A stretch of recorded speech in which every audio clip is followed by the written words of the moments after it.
Welcome back to pinks kitchen Tamil. இன்றைக்கி நம்ம சமோசா எப்படி செய்கிறதுன்னு தான் பார்க்க போகிறோம். இது ரொம்ப டெலிஷியஸான ஸ்நாக் ரெசிபி. இது டீ கூட ஒரு அட்டகாசமான ஈவினிங் ஸ்நாக்காக இருக்கும். ஸோ இந்த ரெசிபியை பார்க்குறதுக்கு முன்னாடி இதுக்கு தேவையான பொருட்கள் என்னென்னு பார்த்துட்டு வந்துடலாம். ஒரு மிக்சிங் பவுலில் நான் இன்றைக்கி 2 கப் மைதா எடுத்திருக்கேன். இது கூட 1/2 டீஸ்பூன் ஓமம், 1/2 டீஸ்பூன் உப்பு, அப்புறமா 2 டேபிள் ஸ்பூன் எண்ணெய் சேர்த்துக்கோங்க. இதை நல்லா கலந்து விட்டுறலாம். இதை நீங்கள் ஒரு ஸ்பூன் வச்சு இல்லாட்டி ஃபோக் வச்சு மிக்ஸ் பண்ணிக்கோங்க. இப்போ நல்லா கலந்தாச்சு. ஸோ இது கூட ஒரு 1/4 கப் தண்ணி சேர்த்துட்டு நல்லா பிசைங்க. சப்பாத்தி மாவு மாதிரி வர வரைக்கும் நல்லா பிசைங்க.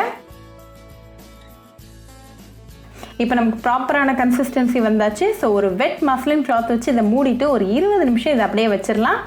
இது ஊறிட்டு இருக்கிற டைமில் நம்ம ஸ்டஃபிங் ரெடி பண்ணிடலாம். ஒரு மிக்சிங் பவுலில் நான் 2 வேக வச்ச உருளைக்கிழங்கு எடுத்திருக்கேன். இதை லைட்டாக ஒரு ஃபோக் வச்சு மசிச்சு விட்டுக்கோங்க. இது கம்ப்ளீட்டாக மேஷ் பண்ணணுன்ட்டுல அங்கங்கே உருளைக்கிழங்கு துண்டுகள் இருந்தால் நல்லாயிருக்கும். இது கூட ஒரு வெங்காயத்தை நல்லா பொடிசாக கட் பண்ணி சேர்த்துக்கோங்க. கொஞ்சமாக கொத்தமல்லி இலைகள், கொஞ்சமாக கருவேப்பிலை இலைகள், 2 பச்சை மிளகாய், 1/2 டீஸ்பூன் உப்பு, 1/2 டீஸ்பூன் மிளகாத்தூள், 1/4 டீஸ்பூன் சாட் மசாலா, அப்புறமா 1/4 டீஸ்பூன் சில்லி ஃப்ளேக்ஸ் சேர்த்துக்கோங்க. இதை நல்லா மிக்ஸ் பண்ணி விடுங்க. இப்போ நம்மளோட ஸ்டஃபிங் ரெடியாக இருக்குது. 20 நிமிஷம் ஆயாச்சு. ஸோ இப்போ நம்ம ஓப்பன் பண்ணி பார்த்துடலாம். நம்ம மாவு நல்லா சாஃப்டாக இருக்குது. லைட்டாக பிசைஞ்சு விட்டுட்டு ஒரு சின்ன போர்ஷனாக எடுத்து நல்லா ஸ்மூத் பாலாக பிடிச்சிருங்க.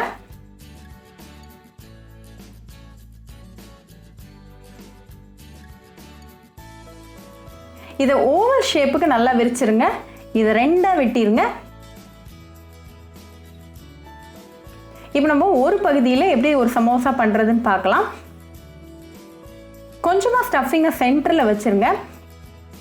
எல்லா ஓரங்களையும் தண்ணி வச்சு நனைச்சிருங்க. இப்போ இந்த மாதிரி மடிச்சு விடுங்க.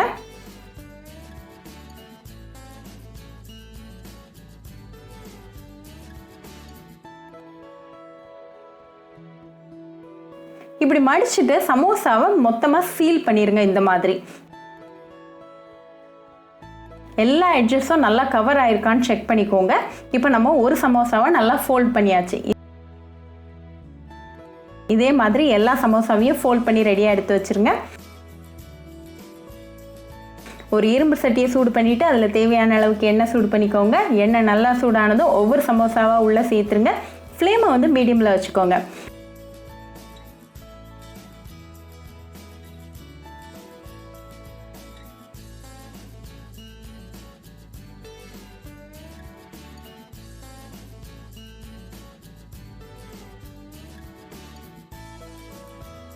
இப்போ ஒரு 2 மினிட்ஸ் ஆயாச்சு. ஒரு சைடு நல்லா வெந்திருக்கு. ஸோ அடுத்த சைடு திருப்பி போடலாம்.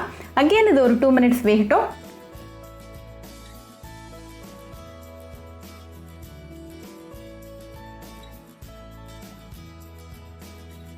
இப்போ நல்லா ஃப்ரை ஆகிருக்கு. எல்லா சைடும் நல்லா கோல்டன் ப்ரௌனாக வந்திருக்கு. ஸோ ரிமூவ் பண்ணிடலாம். இது நீங்கள் நல்லா சூடாக ஒரு கப் ஆஃப் டீ கூட சர்வ் பண்ணி உங்கள் ஃபேமிலி அண்ட் ஃப்ரெண்ட்ஸ் கூட என்ஜாய் பண்ணலாம். வீக்கெண்டுக்கு ஒரு பர்ஃபெக்டான ஈவினிங் ஸ்நாக்ஸ். ஸோ கண்டிப்பாக அந்த சமோசா ரெசிபி உங்கள் வீட்டில் ட்ரை பண்ணி பாருங்கள். ட்ரை பண்ணிவிட்டு எப்படி இருந்துச்சுன்னு எனக்கு கமெண்ட்ஸில் சொல்லுங்கள். இன்னொரு சூப்பரான ரெசிபியோட உங்களை வந்து பார்க்குற வரைக்கும் பாய் ஃப்ரெண்ட்ஸ். உங்களுக்கு இந்த வீடியோ பிடிச்சிருந்தா பிங்க்ஸ் கிச்சன் தமிழுக்கு லைக் பண்ணுங்கள், ஷேர் பண்ணுங்கள், கமெண்ட் பண்ணுங்கள் அண்ட் மறக்காமல் சப்ஸ்கிரைப் பண்ணுங்கள். கூடவே பெல் ஐக்கானையும் கிளிக் பண்ணிக்கோங்க. அப்போ தான் நான் போடுற வீடியோஸ் எல்லாம் உங்கள் நோட்டிஃபிகேஷனில் வரும். உங்களுக்கு ரெசிபிஸ் இங்கிலீஷில் பார்க்கணும்னா பிங்க்ஸ் கிச்சன் சேனலை பாருங்கள். சேனலோட லிங்க் நான் அந்த டிஸ்கிரிப்ஷன் பாக்ஸில் கொடுக்குறேன். மறக்காமல் செக் பண்ணுங்கள். இன்னொரு இன்ட்ரெஸ்டிங்கான ரெசிபியோட உங்களை பார்க்க வர வரைக்கும் பாய் ஃப்ரெண்ட்ஸ்.